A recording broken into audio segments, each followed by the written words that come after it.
As per the norm here on my channel, I would like to start by telling you guys a story.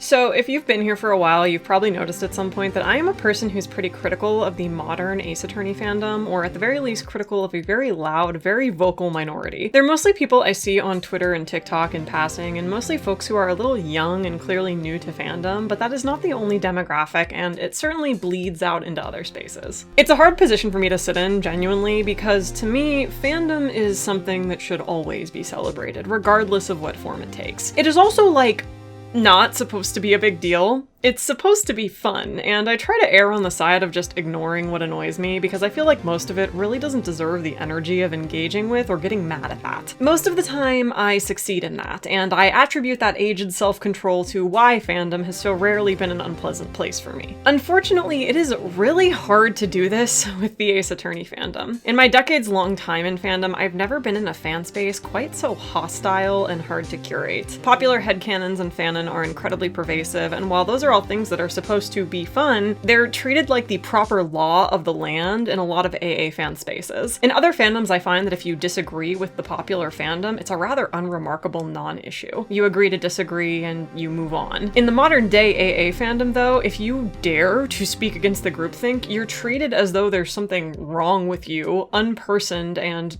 often driven off social media. A great example of this is how many streamers I've watched play Ace Attorney blind. Without fail, every time when they get to Turnabout Big Top, they either have to mute the chat, turn it to sub or emote only, or stop playing to outright issue a statement about the behavior they see. Because the Ace Attorney fandom has decided that this case is condemned for all of eternity. Their friends don't like it, the masses don't like it, and so they have to also not like it, lest they be branded as some sort of defector to the rules of fandom. New fans, ones with fully developed brains who know how to think for themselves, tend to respond with outright confusion to this idea, requesting that the masses refrain from trying to force their opinions onto others. Oftentimes, those new fans are met with hostility, which makes them think, yikes, I do not want to stay here, and they move on to some other fandom, leaving AA behind, where only the nasty, groupthinky fans remain. This, of course, results in unbearable clickiness.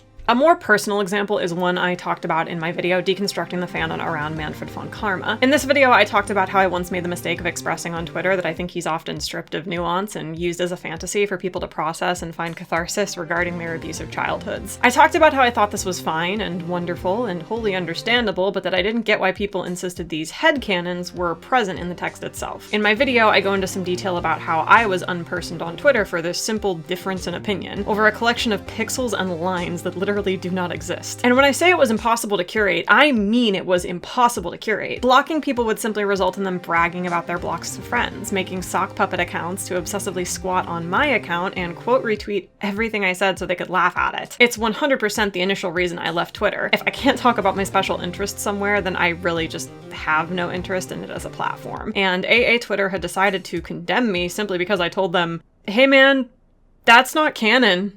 That's not the story that I want to tell you guys, though. The story I want to tell you comes a bit later on my preferred platform of choice, Tumblr.com. A couple years ago, Tumblr introduced polls as a feature. This was an instant hit with the community, and quickly thereafter we saw the rise of tournament blogs. This is exactly what you're probably expecting, as they have been a feature on other websites like Twitter for a while. March Madness-style tournaments where blog authors would create brackets, sometimes on their own, sometimes with community help, and have the people of Tumblr vote up to an ultimate champion in any given category they could think of. Most notably, there were a multitude of Tumblr sexy man brackets, often swept by Sans Undertale or Regan Arataka, and these are the ones that went fairly mainstream. Hundreds upon thousands of similar tournaments launched once Tumblr got the poll feature, and if I sat here telling you about even just my favorites, we'd be here all day. I cannot tell you the exact name of the tournament in question because I genuinely do not want the OP of it to receive any more stress than they underwent with the events I am about to tell you. But I can tell you what the topic was: misunderstood, misrepresented, and mischaracterized blorbos.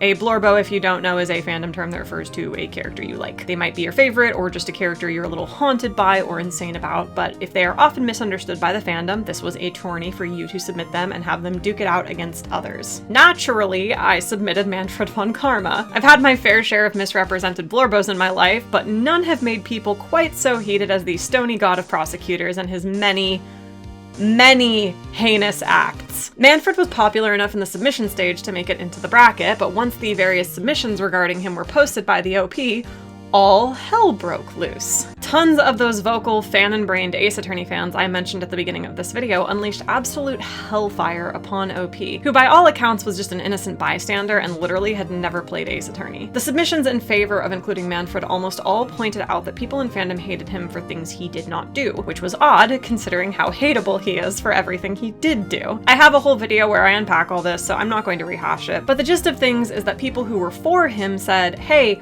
he did 2 whole murders, we get that, but it's weird how often people insist that he abused his kids too. These arguments provided evidence to back up their claims, and requested that the other side do so as well. For the most part though, the people who insist this character is a child abuser refuse to ever present that evidence or engage in proper debate. They block on sight or say things like, play the game, and just absolutely turn tail the second they're asked to cite dialogue, subtext, anything. It's been a constant thorn in my side for my whole time in the AA fandom, the idea that if I could just find one person to debate me in earnest on this matter, I might feel a settling somewhere deep within my soul. I never have been able to though. Most people get pretty mean pretty fast, frustrated they don't have the evidence to stand against me. But in this situation, I couldn't help but notice that more than a few of these anonymous people on the other side were citing something that happened in the games as proof that Manfred von Karma was not only a vengeful murderer, but also a shitty, controlling father. Not 1, not 2, not 3, but several people cited an event in canon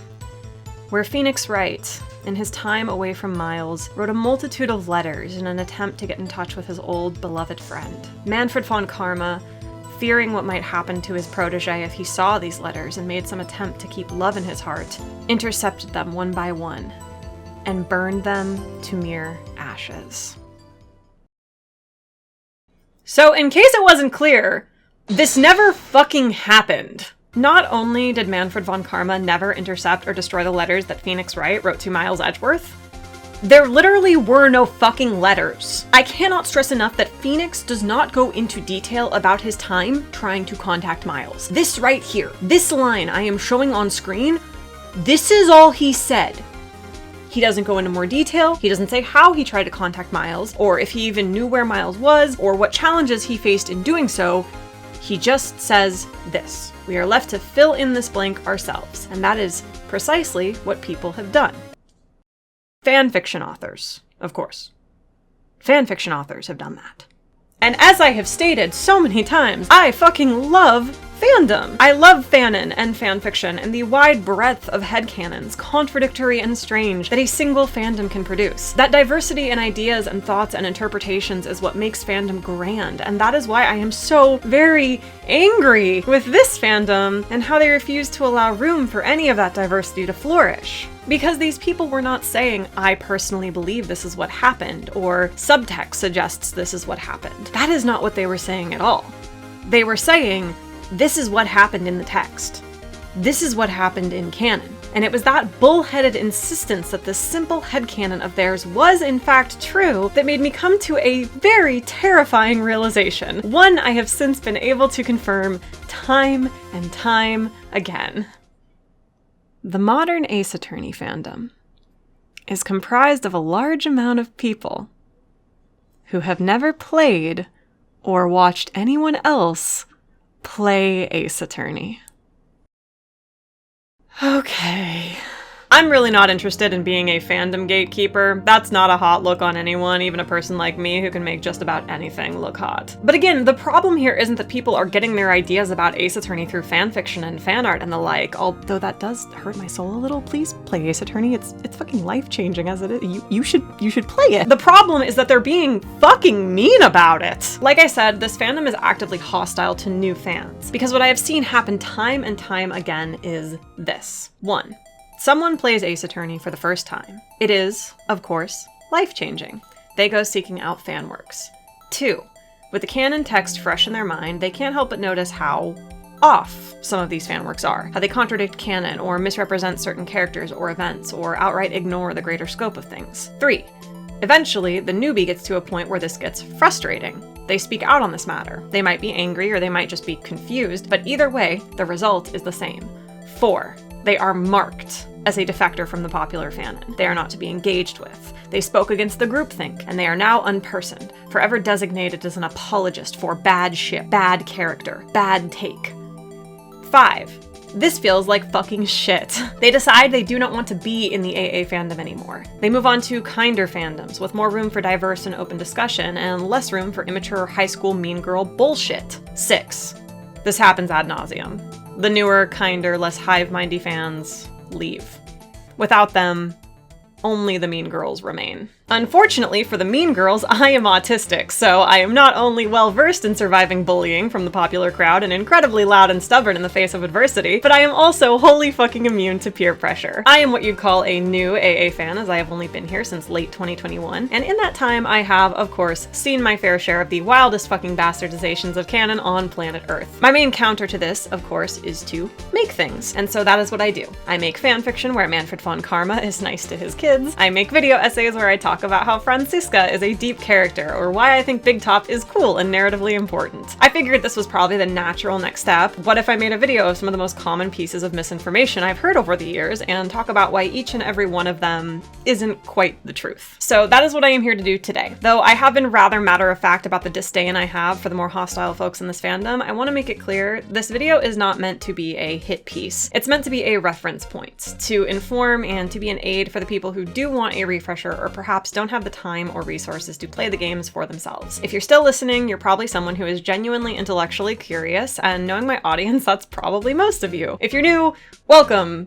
Whoever you are, maybe I can expand your mind a little bit. I'm a big proponent of always seeking out things that challenge my own perspectives, because I am, as you can probably tell, not a fucking conservative hiding my religious and Republican upbringing behind a pride flag PFP on Twitter. This list was crowdsourced from friends, mutuals, and members of my Discord server who are braver than me and do dip their toes in the Twitter and TikTok trenches. A good portion of it was also taken from the common knowledge section of Ace Attorney's TV tropes page, so there will be a great deal of me regurgitating some of that like a less skilled YouTuber might. I'll try my best to make it interesting and add my own thoughts and perspectives though. I made it very clear that I mostly wanted to focus on plot points, but there is of course a great deal of character assassination that happens alongside it all. Initially, at the end of this video, I wanted to do a sort of character assassination lightning round where I quickly ran through all the popular fanon for each recurring central character and debunked anything that needed debunking, but, well, if you know me, you know I often can't keep anything short. I've decided instead to cut this video into 2 separate parts. Part 1 will focus entirely on debunking more plot-centric misconceptions and fanon, and Part 2 will exclusively be about mischaracterization and flanderization. So in this video, most of the misconceptions I will be debunking are about plot details that are often misconstrued, misremembered, or filled in by one or a few common assumptions that have since fallen headfirst into the game of fanon telephone that the modern AA fandom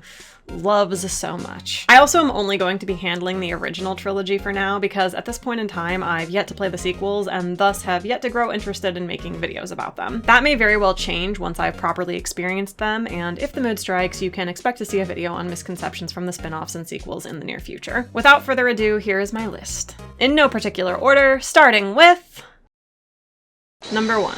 The death penalty. I'm starting off with this one to keep myself humble, actually, because I want to prove to you that I am not simply above it all. This one got me. We know Phoenix's clients are innocent. By definition, then, the prosecution fights for the deaths of these innocents, because in case it wasn't clear, almost every culprit in Ace Attorney is handed a death sentence. The misconception in question is that every culprit or suspected culprit in AA canon has the threat of the death penalty looming above their heads. As TV Tropes points out, this is mostly due to a number of throwaway lines and the fact that we rarely see or hear from most of the culprits again, bolstered, of course, by the fact that we do see a few of those culprits have their sentences carried out, like Manfred von Karma and, very notably, Dahlia Hawthorne. In actuality, though, there is more evidence against this point than for it. For one, there is the case of Red White, who specifically confesses to the murder of Mia Fey in court because the dead lady in question threatens to out his extensive network of blackmail. To Red, he knows that whatever happens to him in prison will be far less fatal than whatever happens to him if that information gets out, and so he chooses his sentencing on his own terms. We also see Frank Sawit in AAI 2, who is in for second-degree murder quite a long while after the murder in question,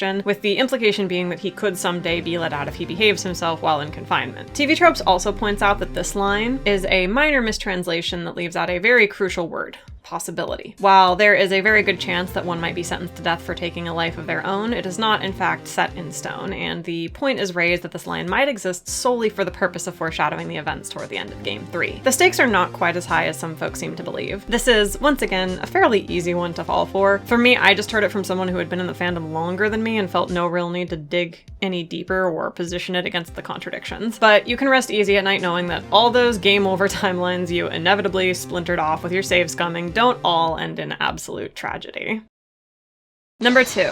Manfred von Karma adopted Miles Edgeworth, or Miles and Franziska were raised as siblings. This is another one I wanted to state up front because anyone who knows me or even just has spent the barest minimum amount of time on my channel will know that I love this headcanon. I incorporate it into everything. It's half the reason I am so invested in these three as characters. It's plastered all over literally every single one of the many fanfics I've written. It's always going to be canon in my heart. But we are gathered here today for one purpose, of course, and that purpose is for me to tell you that as much as it is canon always and forever to me, it has yet to ever be confirmed as such in the text itself. At no point in the canon does anyone involved ever state outright that Miles was adopted by Manfred. Miles himself only refers to Manfred as his mentor, teacher, etc., and the canon itself is very vague about where exactly Miles went or lived or existed after the events of DL6. We only know that during a good portion of this time, Manfred von Karma was mentoring him in law, right up until the very end of things. As such, there is nothing in the text stating that Miles and Franziska were raised together as siblings, though Franziska herself has admitted to seeing Miles this way. In Game 2, she says that Miles was like a little brother to her, and affirms this phrasing once more in Game 3 when she mentions her surprise at seeing him defending. In AAI, there's some optional dialogue where an NPC refers to Miles and Franziska as siblings, and Franziska takes no issue with this, only with the fact that this NPC implies she is the younger one. Gumshoe also says they're like siblings in AAI, and Franziska once again finds something else entirely to take issue with in the point he's making. Miles, though, does not think or speak of her the same way. He almost always tiptoes around words like sister and sibling almost to a neurotic extent, resulting in phrasing that's notably awkward but wholly in character. He tends to be hyper-specific, calling her his mentor's daughter or his fellow disciple. There are a lot of ways one could interpret this, of course. Miles is emotionally stilted, it's one of the most well-known things about him, and so he very well could just struggle to voice sentiments like that. He could also find words like sister to be reductive, not precise or weighty enough for the very special, very unique relationship that he and Franziska have. Regardless of why he is less comfortable using words like that, the fact of the matter is he does not.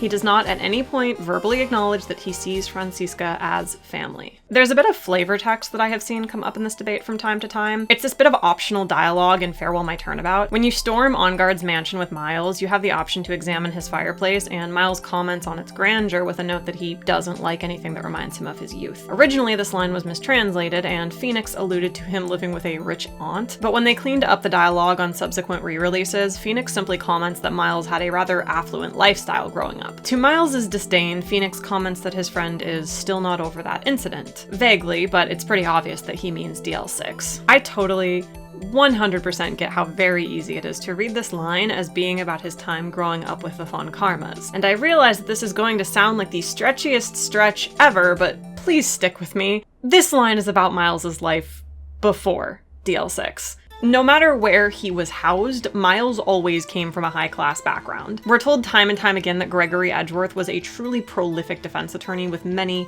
many accolades to his name in his very short life. Not only did he have his own solo practice, which we see in AAI too, but I think we all just kind of ignore the fact that he managed to stall out a trial against Manfred von fucking Karma for a year? That is unheard of. We've seen how that man prosecutes his trials. I would not at all be shocked if the only two people capable of going toe-to-toe to him were Phoenix and Gregory. So whether Miles is living at home or with the von Karmas, we can safely say that he's always been a rich brat. But then, of course, the bringing up of DL6 and Miles's aversion to anything that reminds him of that upbringing could not more clearly point to him talking about his life with the von Karmas. Right? Well, no, because right after that he says this line, "Don't take this personally, but I really do not wish to remember anything from that time in my life." Which seems to just be an extension of his initial comment, but it's important to pay attention to what he says at the beginning there. Don't take this personally.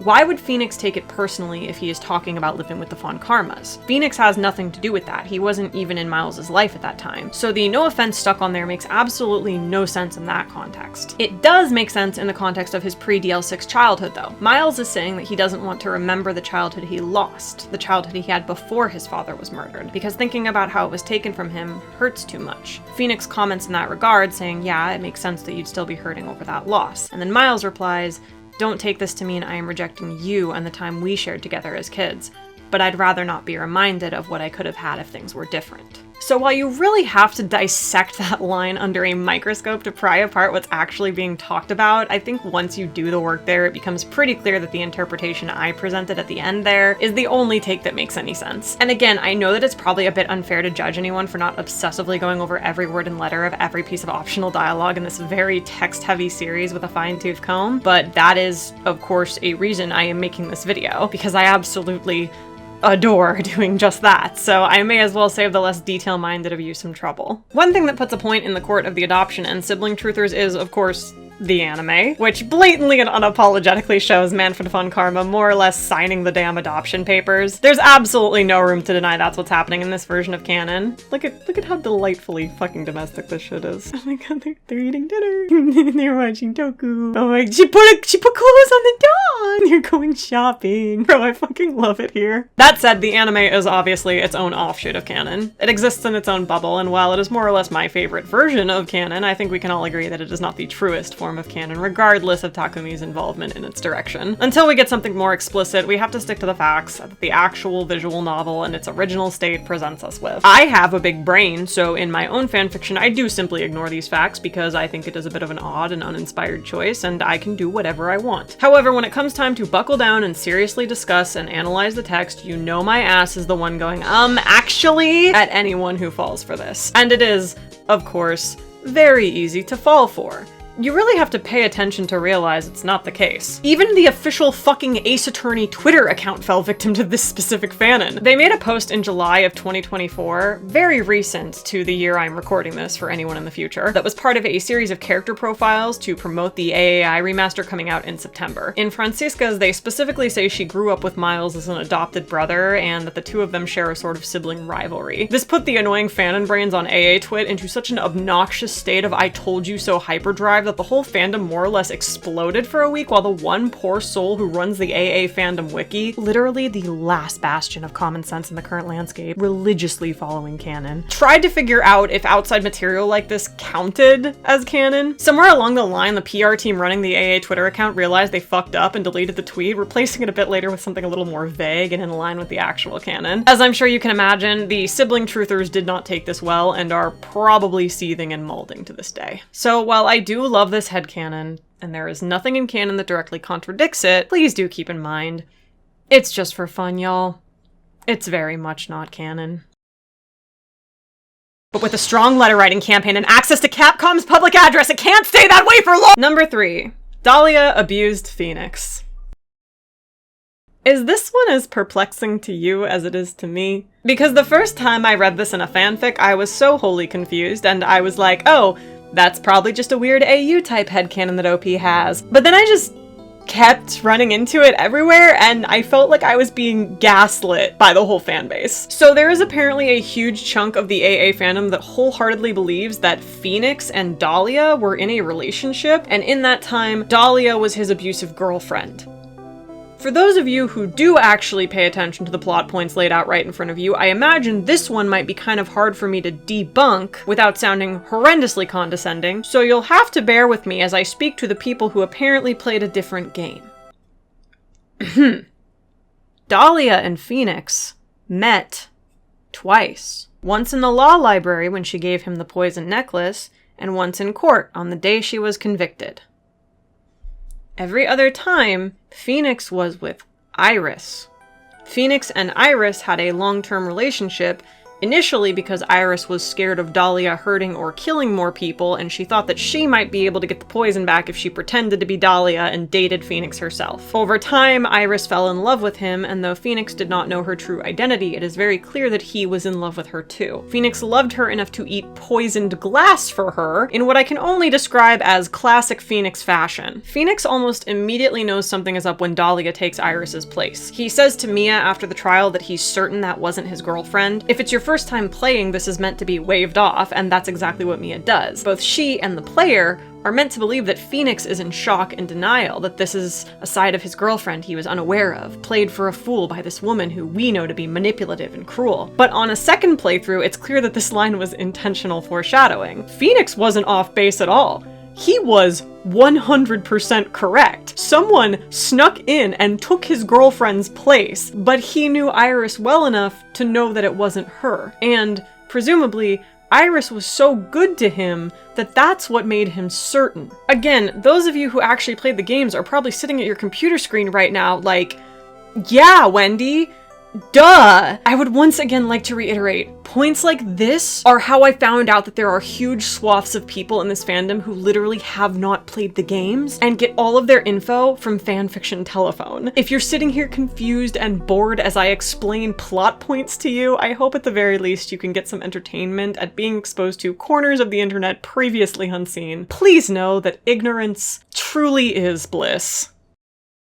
Number 4. Unnecessary feelings. A classic! We all love this line. We've all had this classic Ace Attorney experience ourselves. Having heard that people so fervently ship Miles and Phoenix, anyone who knows fandom is bound to think, well, yeah, that's fandom for you. 2, allegedly, attractive young men with loads of sexual tension in the courtroom, red and blue aesthetics, narrative foils, opposing personalities. Of course the fandom ships them. It's the only thing that makes sense. They're just doing what fandoms do. And then you get to this line, in all its homosexual glory, and you think, oh, fandom is not just doing what fandom does. This game is actually pretty fucking gay. We've all seen the YouTube compilations of people reacting to this line. It's one of our little fandom memes, after all. Thanks to you, I am saddled with unnecessary feelings. Just fuck already! Reliving that sudden yowie-full freight train to the chest, vicariously re-experiencing the breathless joy of it every time some new fan streams a first playthrough. Oh my god! Happy fucking Pride Month, everybody! We all love this pivotal moment where Miles Edgeworth, tsundere extraordinaire, finally lets it slip to Phoenix Wright that the latter is making him undergo the horrendous torture of romantic flutterings. Except, like, that's not what is happening here. At all. This misconception, in my opinion, comes from the absolute gut punch of the phrasing. It especially hits you hard if you've been exposed to anything Wrightworth related before going into the game. Phoenix and Miles don't really hit their max amount of chemistry and romantic tension until the case directly after this one, but there are still stirrings of it leading up to this, and so when Miles barrels into the defendant lobby and hits Phoenix and the player with a line like unnecessary feelings, it makes sense that anyone with a brain and eyes would read it romantically. And I think we're all just kind of shocked in the moment that the game would so blatantly say it that we forget the context surrounding it and kind of gloss over what Miles says directly after. Unease and uncertainty. He doesn't leave feelings vague, and he doesn't allow us room to fill in the blanks there, but a huge amount of us do anyways, because our ears are still ringing from the thing he said before that. For the Fujo-brained and queer among us, we likely all just had an ear-splitting klaxon rattling our heads, screaming, "Gay! Gay! Gay!" in drowning repetition. It's exciting! I was excited! I get it. I get why this happens. In reality, though, Miles Edgeworth tells us up front that he is not talking about romantic feelings. Remember, this is the end of Turnabout Samurai, Miles' second loss at Phoenix's hands, and one that he willingly played into the hands of. Toward the end of the case, when Miles begins to realize that Powers is in fact innocent, he changes his tune and begins working with Phoenix instead of against him. The judge and the culprit herself both call Miles out on this, asking why he seems to be bolstering the defense on this case he is meant to be prosecuting. Miles is tight-lipped but carries on regardless. In that moment, he slowly comes to the realization that what he wants is not to pursue victory above all else, but to pursue the truth. This is the beginning of a character arc that would stretch across the whole of the Ace Attorney franchise, all the way into Miles' own spin-off games where he continues to contemplate what being a prosecutor means to him, if it is a path he wants to stay on, and how he can stay on it and remain true to his moral code. It is the beginning of his realization that the court system he so heavily placed his faith in for all these years is not without fault. It is an eerie echo of the same realization he had when he was a child, before when he dreamed of being a defense attorney. As a young boy, Miles grew disillusioned with the defense when he witnessed his father's most likely murderer get out of trial on a technicality. He pivoted toward prosecution to channel his grief and anger into a goal, shifting his priorities from standing with the wrongfully accused to standing with the victims. Now, Phoenix is forcing him to look upon the golden scale hanging above their heads. Phoenix is making him reconcile with the truth of the matter, that there is no prioritization when it comes to the law. There are two sides, meant to hang in balance, shifting and dipping perhaps, but always settling back in that center. Miles does not have to choose the accused or the victim. Miles can choose what Phoenix himself has chosen, and that is the truth. That is what Miles means when he says that Phoenix has saddled him with unnecessary feelings, unease, and uncertainty. Phoenix has made him reconcile with the fact that the system he has trusted all this time has the potential to be imperfect on either side. Miles is now thinking back on all the defendants he's gotten declared guilty. What if he missed something? What if he overlooked a crucial truth? Caught up in his tunnel vision as he sprinted toward the finish line. How much blood does he have on his hands? How many innocents might he have sent away? Miles is a good person with an incredibly loving heart. The mere thought of all of this has shaken him. We know he is a prosecutor specifically because of his hidden emotional center and how it motivates nearly everything he does. He's scared. He's upset. He's realizing a huge chunk of his life is a lie, and he's being forced to think about people he might have hurt, people he might have killed. We know that Miles already has an immense amount of guilt and worry about this exact topic, so pervasive that it haunts his dreams every night. These unnecessary feelings he is saddled with are a living nightmare for him, and so it is no wonder that the next few words out of his mouth are, "Get out of here, I never want to see you again." Yes, I get it. They are very cute and very in love, and as I have said before on this channel, one of the greatest love stories of all time. But I would like to challenge fandom's tendency to water down a character's depth for the sole purpose of shipping them, and remind everyone that there are a million beautifully homoerotic moments between these two, spanning all the various canons of Ace Attorney. Countless instances of them being disgustingly in love and radiating chemistry. This, however, is not one of them. And I think we'd be doing Miles himself a disservice if we didn't remind ourselves of that. Number 5. General confusion regarding the DL6 incident. This is another one that I definitely understand. I feel like all the information we're given about DL6 kind of comes in stuttery chunks, and so the stringing of details together can get a little muddied or imprecise. Mostly, I see misconceptions of DL6 focused around the innocence of Yanni Yogi and downfall of Misty Faye, and how the two things don't seem to work in tandem if you think about them for too long. What I mean by this is, the two interpretations or misrememberings both seem to be nonsense when properly scrutinized. On one side, you have the idea that Yogi was declared innocent by reason of insanity. Innocent makes sense for Misty's side of things. When she channeled Gregory's spirit, Gregory said that Yogi killed him. Therefore, Misty was wrong, spirit channeling is a sham, yada yada. It makes less sense for Yogi's side of things though. If he was declared innocent, then why did his life fall apart thereafter? Why did Polly kill herself? Why was he forced to abandon his identity, leave his life behind, and disappear himself? On the other side, you have the idea that Yogi was declared guilty, but allowed to walk free due to that same temporary insanity plea. This makes sense for the aforementioned life endingness, but absolutely no sense for Misty being declared a sham. You could make the argument that either way, the media spun it in the most contextless and unflattering light. Clickbait articles long before clickbait that stripped the incident of context and made both Misty and Yogi look bad. But the fact of the matter is, you don't need to, because DL6 was, and always has been, a cold case. It is literally filed under unsolved cases in the records room. At no point does the game ever imply that DL6 was solved or that a verdict was handed down. In actuality, Yogi never stood trial. Hammond's proposed insanity plea was to declare Yogi unfit for court and cut the trial short altogether. The media, with Blue Corp's help, then ran wild with the spectacle of it. Misty's findings were wrong because Yogi was never proven guilty, Yogi's image was ruined because he was never proven innocent. And, as I stated like 30 seconds ago, as a young boy, Miles grew disillusioned with the defense when he witnessed his father's most likely murderer get out of trial on a technicality. Again, I get why this one confuses people. There's a lot of moving parts here, and the order we get them in is not necessarily linear, so I definitely understand the confusion. Hopefully, though, I've lined it up clearly enough to dispel any perceived contradictions. Number 6, manners of address. Kind of a small one. Not too much to say on this point, it's just something that kind of annoys and perplexes me in fanworks. The characters in this series are very particular about the things they call each other. I think the one that gives me the most whiplash is anytime I'm reading a fic and Maya refers to her best buddy as Phoenix. I actually saw her drop a Mr. Right once and I had to close out of the fic and walk in circles for a bit. Barring their initial meeting and first time in court together, Maya always calls him Nick. No matter how high the stakes get or how serious things become, Maya never ever falters in this. He is and always will be Nick to her. An important second part of this that I often see people forget or gloss over is that she got this nickname from Larry after hearing Mia make note of it. Other characters continue this game of telephone that Larry started, with Desiree calling him Nicky Boy and Pearl calling him Mr. Nick. With Miles almost exclusively calling him Right and Diego calling him Trite, it's actually kind of hilarious how few characters in this series actually call Phoenix by his legit first name. Another one I see a lot that gets under my skin is people who make Miles and Francisca call Maya Miss Faye. I definitely get that this sounds like something they would say, and I will admit to doing it myself despite the fact that I'm complaining about it now. Miles almost always calls her Maya, and Francisca of course calls her by her first and last name like she does with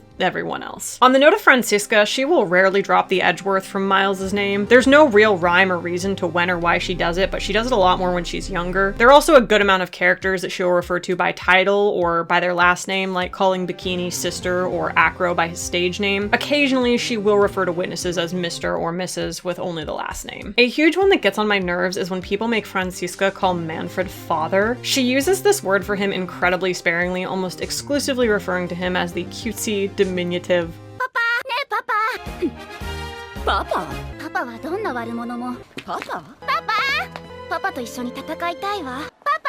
こっちよさすがパパね She does this in both English and Japanese, with it being 10 times as childish in Japanese as it is in English, or even in German, which is Francisca's presumed first language in the localization. This is the most obvious example of one of my favorite pieces of Francisca's character. Not only that she's a kiss-ass when it comes to authority, but also one of the little ways the writers indicate her age. My favorite thing about Francisca is the little cracks in her grown-up facade and her stalwart insistence on calling twice-convicted murderer Manfred von Karma her papa is only one example. She still refers to Excelsius as Uncle Winner, even after seeming a bit embarrassed to have him bring that title up. In that same case, she consistently refers to Hilda as Grandma. Pun very much intended.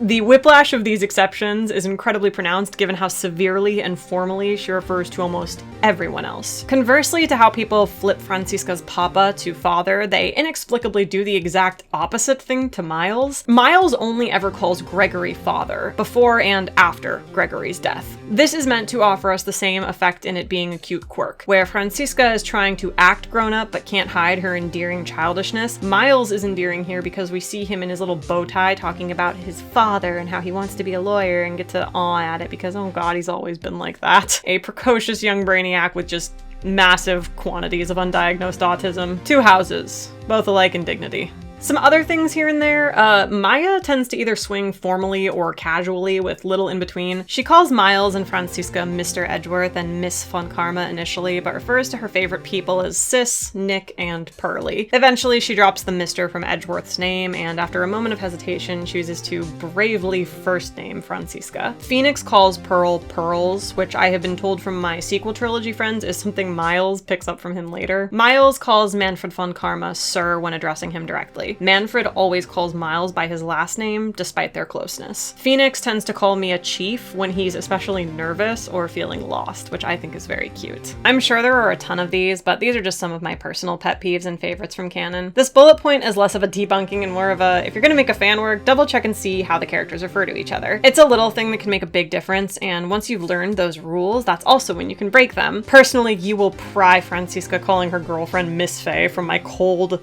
dead, non-canon compliant hands. Number 7. Prosecutor Miles Edgeworth chooses death.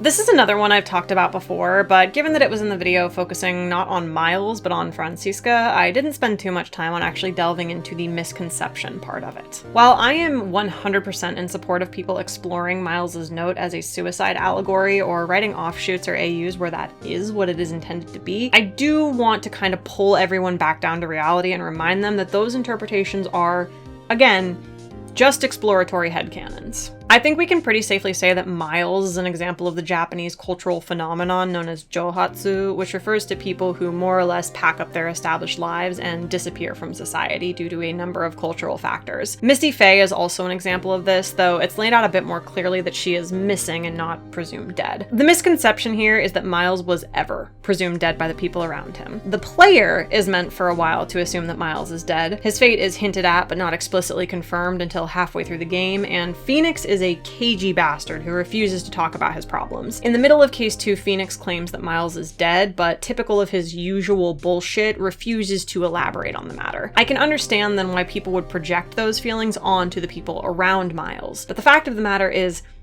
that was never the case to begin with. Franziska, in the same scene where she talks about the note Miles left, says with her whole chest that she knows Miles is not dead. She understands what his note meant, focusing not on the Miles Edgeworth part, but on the prosecutor part. She says as much in that scene, telling Phoenix that he killed the part of Miles that wanted to continue being a prosecutor. At the end of the game, Phoenix admits to Miles that he, like Franziska, knew what the note meant, that he had decided the Miles Edgeworth he knew had died. Again, I definitely understand why people milk that not quite suicide note for its angst potential, and I do think that alternate explorations of what something more in line with the suicide allegory would look like are incredibly fucking based. The game itself even acknowledges the allegorical potential here, positioning him up against Adrian Andrews, an actual attempt survivor, and forcing us to all watch as he projects every last shred of his mental illness onto her in a court of law. But we do need to keep in mind that in canon, Miles was never presumed dead, and he seemingly never intended to give anyone that impression. If Phoenix really had believed that Miles was dead, then he likely would have reacted with shock rather than anger when Miles showed up again in the middle of Case 2-4. And speaking of that exact thing, number 8. Phoenix punching Miles? There is a notably non-zero amount of people in the Ace Attorney fandom who think that Phoenix socked Miles in the face when he showed back up in Farewell My Turnabout. I do not know what to say about this. That did not happen. Why do you think that happened? That was not in the game. Play the game. Look here. I'm playing the whole scene for you while I talk. That didn't happen. What? Moving right along. Number 9. Everything Franziska does is FranMaya somehow. Definitely a point that comes from my personal biases denoting what I am most often exposed to in fandom, because as we've so clearly established, the specific flavor of Ace Attorney brain rot I possess is positively decorated in blue and purple. In my time as a proper FranMaya connoisseur, I've noticed that much in the same way Miles tends to be watered down for the purpose of being shipped with Phoenix, Franziska gets a lesser flavor of this, where all her noblest moments in canon get turned into similarly infuriating ship fodder. The less common one I see is phrasing her involvement in Farewell My Turnabout in rather interesting ways, namely people claiming that she took a bullet for Maya. And while Maya was in danger at that time, and Franziska did in fact get pumped full of lead by the hitman who'd kidnapped Maya, those points are not connected in the way people are saying they are. The fact of the matter is Franziska got shot because she was one of the best prosecutors in the country, and Shelley was, by his own admission, trying to ensure that Phoenix won Matt his acquittal. None of that had anything to do with Maya. Franziska had no knowledge of Maya's kidnapping, and in fact was working against her best interests. The other one, which I can offer a little more grace to, talks about her time undoing the trick locks and the freezing in her temple in Hazakura. I talk about this a little more in detail in my FranMaya video, but one thing I didn't really explicitly lay out is how this moment is most often what people bring up as their definitive proof that FranMaya makes sense.